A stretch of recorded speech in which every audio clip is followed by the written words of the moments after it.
So welcome back to part 2 video of chapter 1 और इसमें हम मैथमेटिकल टूल्स इन फिजिक्स में थर्ड टूल देख रहे हैं, वो है बाइनोमियल थ्योरम, है ना। बाइनोमियल थ्योरम है क्या? सबसे पहले मैं आपको जो ऑलरेडी आप जानते हैं उसके बारे में बताता हूँ। A plus B whole square का एक्सपेंशन क्या होता है ना, A square plus 2ab plus B square. A plus B whole cube का एक्सपेंशन क्या होती है? A cube plus 3a square B plus 3ab square plus B cube. इस तरह A plus B whole raise to 4 क्या होगा, whole raise to 5 क्या होगा, होल रेज़ टू n क्या होगा, a plus B whole raise to n क्या होगा। That is actually binomial theorem. Binomial theorem is a general theorem जिसमें आप किसी भी पावर का एक्सपेंशन निकाल सकते हैं अगर वो पॉजिटिव यानी नेचुरल नंबर है तो। So if that is a natural number then you can easily go for doing this by using this equation. So ये equation में कुछ सिंबल्स यहाँ पे काम आएगा, वो सिंबल है क्या ये भी मैं आपको एक्सप्लेन करूँगा। So a plus B the whole raise to n क्या होता है? a रेज़ टू n आएगा पहले, है ना, फिर आएगा a raise to n minus 1 और b की पावर 1, फिर आएगा a raise to n minus 2 b की पावर 2 और ऐसे चलता जाएगा।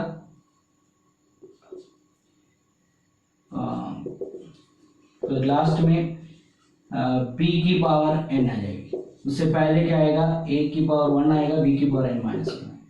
उसके पहले क्या आएगा? a की पावर 2 आएगा, b की पावर n माइनस 2 आएगा। तो ये इसका एक्सपेंशन है, लेकिन इसमें कुछ कोएफिशिएंट्स भी है। वो कोएफिशिएंट्स जो है nc0, nc1, nc2, ncn minus 1 and here ncn, ठीक है। सो ये कॉमन इक्वेशन है इसका, और ये कॉमन इक्वेशन आपका काम के लिए है एक्चुअली। इसका एक शॉर्ट इक्वेशन आपके काम के है। Okay, so this is a general equation जिससे आप कोई भी एक्सपेंशन का वैल्यू फाइंड कर सकते हैं। लेकिन मैं अभी समझाऊंगा कि ये जो nc0 क्या होता है भाई, nc1 क्या होता है ना, nc2 क्या होता है। तो उसके लिए ncr क्या होता है ये मैं बताऊंगा। n factorial upon n minus r factorial into r factorial.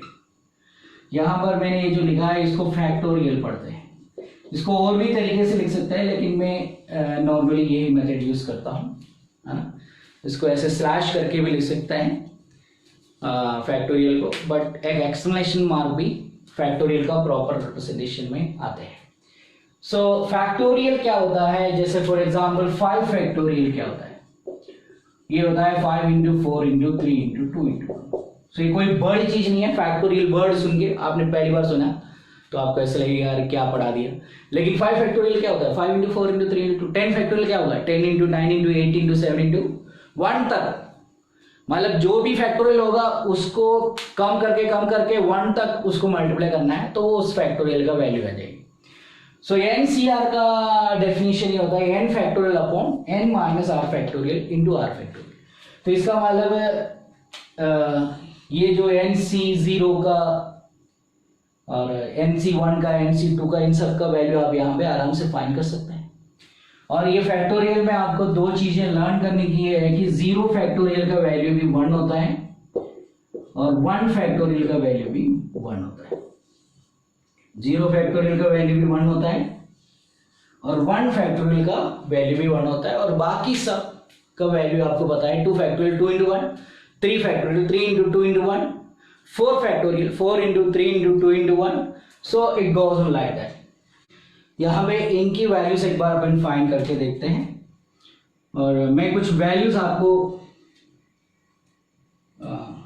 इनकी वैल्यू फाइंड करने के बजाय, क्योंकि इसमें n तो वेरिएबल है, सो एक्चुअल वैल्यूज डाल के करके देखते हैं। a plus B the whole raise to 6 करके देखते हैं, ठीक है, या a plus B the whole raise to 4 करके देखते हैं। a plus B the whole raise to 4 क्या आएगी? इसके एक्सपांशन इसके हिसाब से कैसे लिख सकते हैं आप? How can you write? So a plus B whole raise to n में 4c1 c0 a की पावर 4, 4c1 a की पावर 3 b की पावर 1 4c2 a की पावर 2 b की पावर 2, 4c3 a की पावर 1 b की पावर 3, 4c4 a की power 0 यानी b की पावर 4।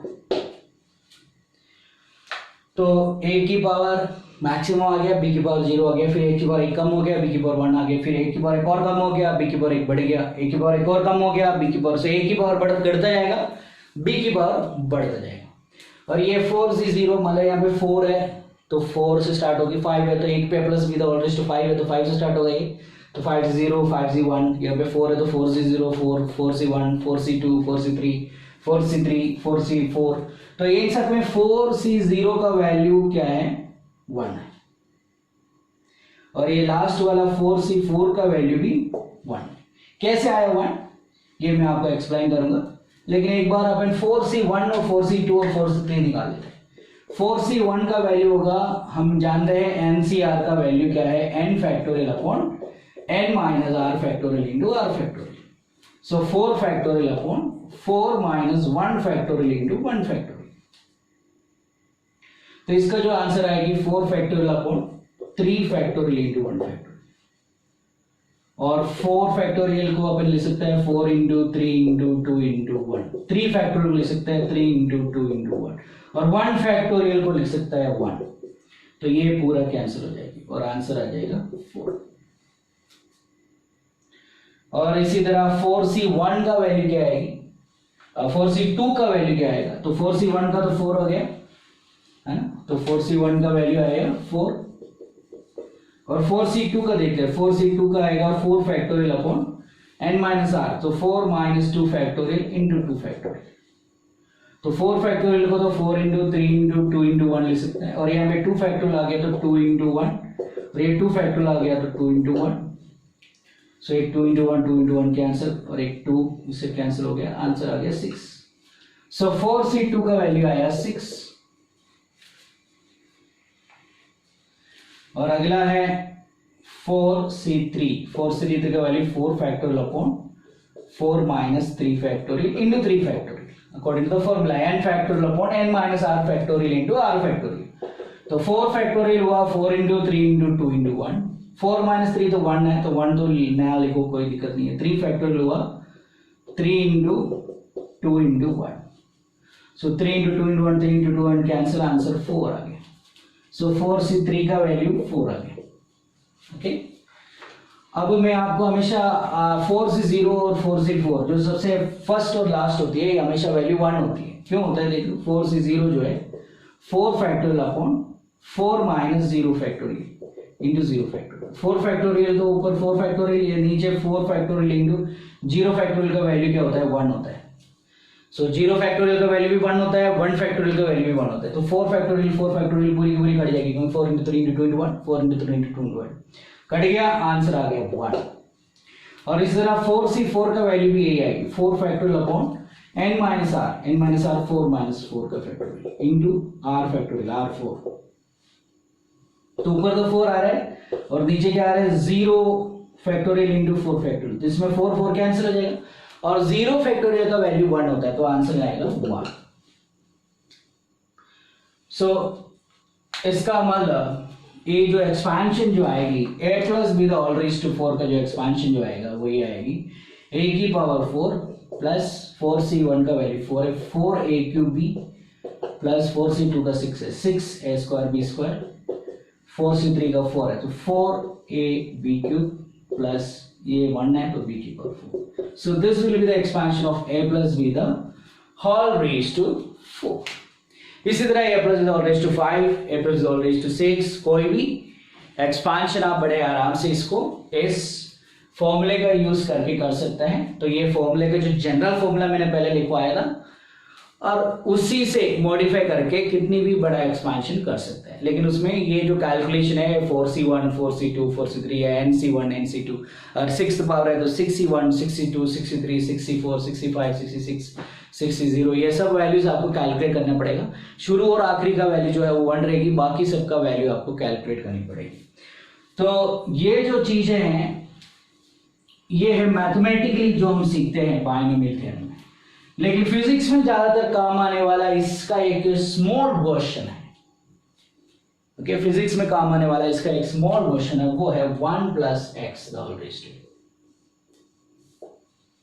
तो ये 1 प्लस एक्स का होल रेज़ टू n का अगर एक्सपांशन आप करेंगे तो ये nc0 है ना, और 1 की पावर कुछ भी लिखो क्या फर्क पड़ता है, तो 1 की पावर n है, फिर nc1 1 की पावर तो कुछ भी लिख नहीं रहा मैं, x की पावर 1, फिर nc2 x की पावर 2 और nc3 x की पावर 3, ऐसे चलते जाएगा, और ncn x की power n। So this is what the expansion of 1 plus x whole raise to n। लेकिन अगर x बहुत छोटा है 1 से, इसमें एक और अप्रोक्सीमेशन आप कर सकते हैं। मान लो आप इसमें फाइंड कर रहे हैं 1.003 का whole raise to n find कर रहे हैं, तो ये 1 प्लस 0.003 लिख सकते हैं आप।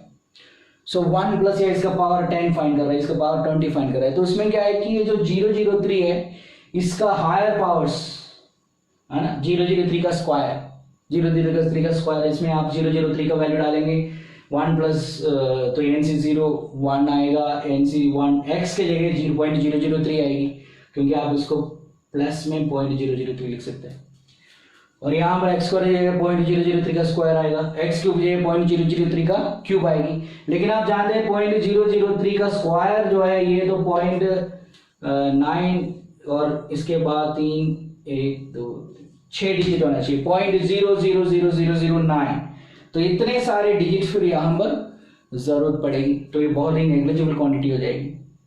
तो इसी तरह इसमें इसका वैल्यूज और कम होता जाएगा, तो फिर हम सिर्फ यहां तक की वैल्यू ले लेते हैं, एक्स स्क्वायर एक्स क्यूब वगैरह को अवॉइड कर लेते हैं, तो ये आएगा 1 plus X the whole raise to n is equal to nc0 का वैल्यू तो 1 ही है, और nc1 का वैल्यू अपन कैलकुलेट कर लेंगे nc1x। तो एक बार nc1 का कैलकुलेट कर लेते हैं, nc1 होता है n factorial divided by n minus 1 factorial into 1 factorial, और आप जानते हैं ऑलरेडी n फैक्टोरियल को एक्सपांड करेंगे तो n into n minus 1 into n minus 2 into ऐसे चलता जाएगा, इंटू 1 तक जाएगा, है ना, और ये n माइनस 1 फैक्टोरियल है, तो ये n minus 1 factorial n minus 1 factorial cut जाएगा और आंसर n आएगा, क्योंकि ये ऊपर जो है जैसे 4 फैक्टोरियल अपॉन 3 फैक्टोरियल होता, तो इसका आंसर हमेशा 4 आता है, क्यों, क्योंकि 4 फैक्टोरियल मतलब 4 इंटू 3 इंटू 2 इंटू 1, और 3 फैक्टोरियल का 3 इंटू 2 इंटू 1, तो ये पूरा कैंसिल हो जाएगा, फिर 4 ही बचेगा। वैसे ही यहाँ पे 4 और 3 में 1 का फर्क है, इसी तरह n और n माइनस 1 में 1 का ही फर्क है, n से 1 कम में n माइनस 1, सो n का वैल्यू बचेगी। इसका मतलब है कि आप इसको क्या लिख सकते हैं, 1 plus X the whole raise to n को लिख सकते हैं 1 प्लस nx, ठीक है। तो इसका बेस्ड हमारे पास कुछ फॉर्मूलाज है, तो ये सब चीजें जो भी मैंने एक्सप्लेन किया सिर्फ इसमें फॉर्मूला बाय हार्ट करना है आपको, बाइनोमियल थ्योरम में सिर्फ फॉर्मूला बाय हार्ट करना है। सो ये फॉर्मूला में आपको इसका सारे वर्जन लिख लेता हूं, और वो सारे वर्जन ये है कि if x is much less than 1 then 1 plus X the whole raise to n जो है वो 1 प्लस nx होगी, और 1 minus X the whole raise to n जो है वो 1 माइनस nx होगा, और 1 plus X the whole raise to minus n जो है वो 1 माइनस nx होगी, और 1 minus X the whole raise to minus nx जो है 1 प्लस nx होगा, ठीक है। सो ये फॉर्मूलास अपना काम आएगा, कोई डेरिवेशन में काम आ सकता है, डेरिवेशन को आसान करने के लिए, क्योंकि कई जगह पे अपन को अप्रोक्सीमेशन करना पड़ता है, तो ये भी एक अप्रोक्सीमेशन ही है, क्योंकि इसका एक्चुअल फॉर्मूले में से काफी सारे टर्म्स को हमने नेग्लिजिबल कर दिया, हालांकि वो नेग्लिजिबल था इसीलिए हमने नेग्लिजिबल कर दिया, उसको नेग्लेक्ट कर दिया। So that's all about binomial theorem. So the next and the very important tool और operation in physics, the mathematical tool that we are learning is differentiation. So first we learned something about trigonometry, and then we learned about logarithm and exponential function, and the third thing we learned about binomial theorem, सो ये जो first, second और third, ये तीनों हमने जो learn किया, इसमें mainly आपको जो फोकस करना है उनकी फॉर्मूला याद होना चाहिए, है ना। ये सिर्फ आपको इस चैप्टर में काम आने वाली चीज नहीं है, पूरी 2 years ऑफ आपकी जो स्टडी है +1 +2 का 11th 12th का पूरी स्टडीज में आपको ये काम आने वाली बातें हैं जो हमने, या फॉर्मूलाज हैं जो हमने अभी लर्न किया या पढ़ा। अभी फोर्थ जो सिस्टम हम सीख रहे हैं ये फॉर्मूला नहीं है, इसमें बहुत सारा फॉर्मूलाज है लेकिन ये फॉर्मूला नहीं है, ये एक ऑपरेशन है। So we already know about addition, we already know about subtraction, we know about multiplication, we know about division, है ना। नंबरों को आप ऐड कर सकते हैं, इवन वेरिएबल्स को भी ऐड करते हैं अपन, 2x + 3x 5x। सो आप सब्ट्रैक्ट कर सकते हैं, मल्टीप्लाई कर सकते हैं, x × x x², है ना, और x² × x के पावर 3 x की power 5 whatever. So we can multiply the variables, we can add the variables, we can subtract the variables, है ना. So there are few algebraic operations that we have already learned for operations. लेकिन अभी class 11 में कुछ नया, बिल्कुल entirely new few operations we are going to learn, है ना. और पहला ऑपरेशन जो उसमें लर्न कर रहा है वो है डिफरेंशिएशन. सो है क्या डिफरेंशिएशन? सो अगर मैं एक एग्जाम्पल के रूप में आपको बताऊं कि मेरे पास एक फंक्शन है f(x) is equal to x² + 2. ठीक है, this is a function for me, given function. और इस फंक्शन में मैं x का वैल्यू कुछ भी चेंज करूंगा. फॉर एग्जाम्पल x का वैल्यू मैं 1 डाल सकता हूं, तो f(1) का वैल्यू मुझे मिलेगा 1 का स्क्वायर + 2 3. लेकिन अगर x का वैल्यू में अगर मैं छोटा सा भी चेंज करूं तो ये f(x) का जो वैल्यू है ये चेंज हो जाएगी. फॉर एग्जाम्पल x का वैल्यू में 1 के जगह मैंने 1.01 लिख दिया, थोड़ा सा चेंज किया 0.01, है ना. 1/100 इतना छोटा सा 1% का चेंज किया मैंने, इसमें 1% इंक्रीज कर दिया, तो 1 का 1% तो 0.01 होता है ना, 1/100. तो 0.01 मैंने बढ़ा दिया, x = 0.1 हो गया. तो f(x) का वैल्यू क्या आएगी? 1.01 का square + 2. So you will be getting 1.01 into 1.01. So 101 0 0 0 101. So you're getting 10201. So 1.0201 plus 2. You're getting 3.0201. So you are getting a value 3.0201.